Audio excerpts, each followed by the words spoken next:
All with one voice, they cried for 2 hours. Great is Diana of the Ephesians. Great is Diana of the Ephesians. This is spiritual warfare, folks. 2 solid hours of screaming and yelling.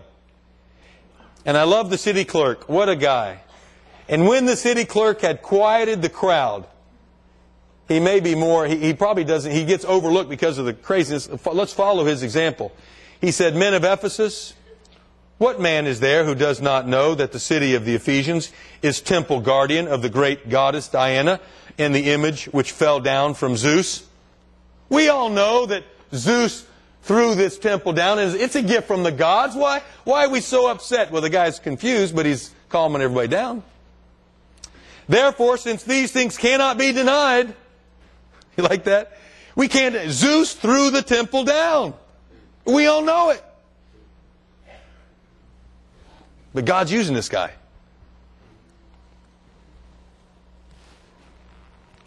Therefore, since these things can't be denied, you ought to be quiet and do nothing rashly. What great advice. Practically great. Theologically, he didn't do so well. For you have brought these men here who are neither robbers of temples nor blasphemers of your goddess. You know what he said? They never said one thing about the goddess, which seems weird because Demetrius said that he did. Therefore, if Demetrius and his fellow craftsmen have a case against anyone, you ready for this? The courts are open, and there are proconsuls. Let them bring charges against one another. But if you have any other inquiry to make, it shall be determined in the lawful assembly. You like that? Law and order the clerk brought to this riot. For we are in danger of being called into question for today's uproar, and there being no reason which we may give to account for this disorderly gathering. He did not want Rome to hear about it. I'm not going to go to the rest of it. Let me tell you what happened in chapter 20. Chapter 18, Jewish opposition in the synagogue, refuting them publicly. Secondly, getting into the business world, causing a riot, causing a horrible problem at Ephesus. And this goes on. This is how it began. Jewish opposition, Gentile opposition, and I won't read it today. I'll read it later when we get deeper into the book. In chapter 20, there is church opposition at Ephesus. Church opposition. And guess who it was? The leadership. Paul got the leaders together.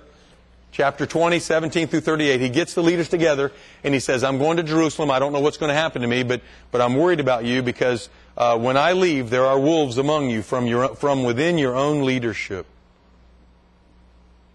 Do we have wolves at Emmanuel? I don't think so. But how would we know if we had them? Well, he sort of defines that. You ready for this? I hope you're paying attention. Because if you see this in me or any other staff member, you've got to do something about it. Here's how Paul defined a wolf. He said they're seeking to lure disciples to follow them. Men who want you to follow them are wolves. Men who want you to follow Jesus Christ are shepherds. And so you know what? Do we have challenges at Emmanuel? Huge challenges. Do we have incredible possibilities at Emmanuel? Incredible possibilities. Our potential, our possibilities, great things are happening. And really it's going to boil down to being a church of truth and love. That's what it's all going to boil down to. That's what it boiled down to for these guys. Truth and love. In 1 Timothy 1, 3 through 4. Just 2 verses. Just hear me out as I close.